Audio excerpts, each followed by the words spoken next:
watching STL TV. I'm Angella Sharpe, and I'm super excited to be joined by author Alphonso Ivy Jr. Thank you for joining me today. Thank you for inviting me here. We're happy to have you here. Let's talk a little bit about your book, The Spirit and the Flesh. What made you want to write this book? Well, I think it's the hats that I wear, which is I'm a licensed minister, and I'm also a licensed professional counselor. And one thing I do is help people get unstuck.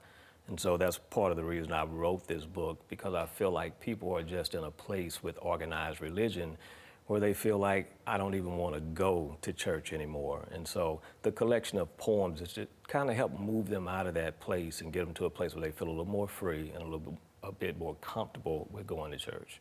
That is such an interesting thought, because I do know a lot of people, myself probably included, that have found different aspects of the church that maybe put them off a little bit. Mm-hmm. And this is kind of your way of like helping them feel more comfortable to get them back.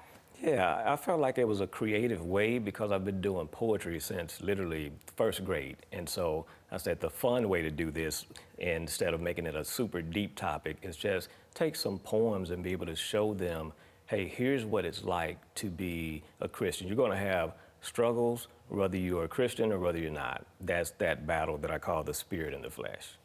That is so true. And what are you hoping people take from reading this book or reading these poems? Well, one thing is, even if you were not a Christian, because it's not a book for Christians necessarily, it's a book for people who just love good old poetry. I want the poetry first and foremost. I have all type of literary devices in here, iambic pentameter, stuff that's for the people who love the Emily Dickinsons of the world and other poets of the past.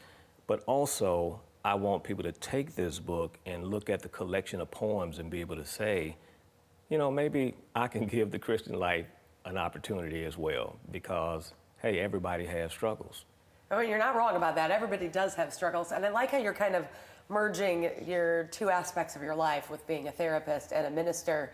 And do you see those kind of overlap a lot of the time?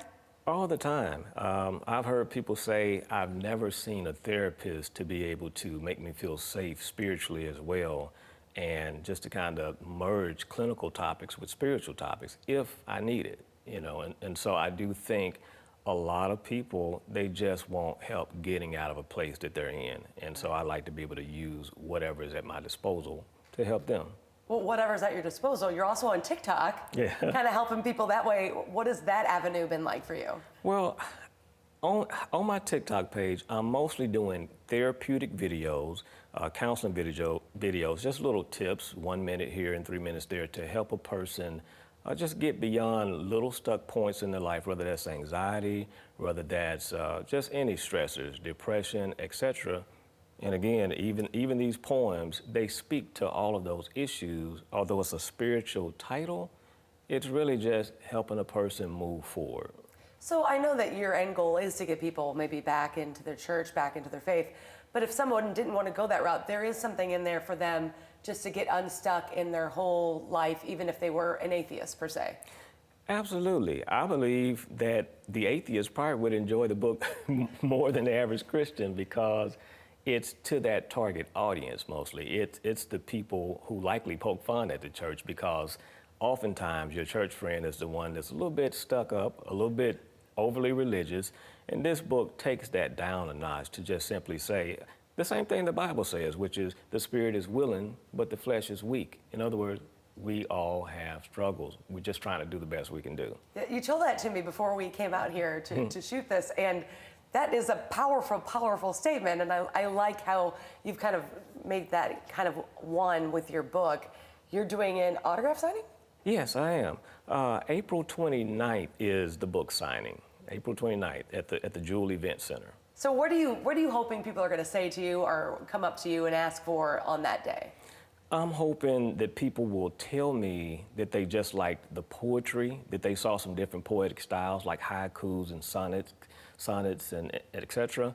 But also tell me what their favorite poem is. And so I've already heard a person say to me, I thought it was going to be a stark contrast with the flesh section of the book and the spirit section of the book, but instead it seems like it just went up a notch, and that's what I wanted to convey, which is even if you are born again, even if you're a person who I've accepted Christianity, it's only going to go up a notch because the rest of your life there's still going to be this battle that you have of I'm trying to get there, but I'll never be perfect. And that's the thing that I'm trying to communicate. Like, none of us are ever perfect. There's never going to be perfection.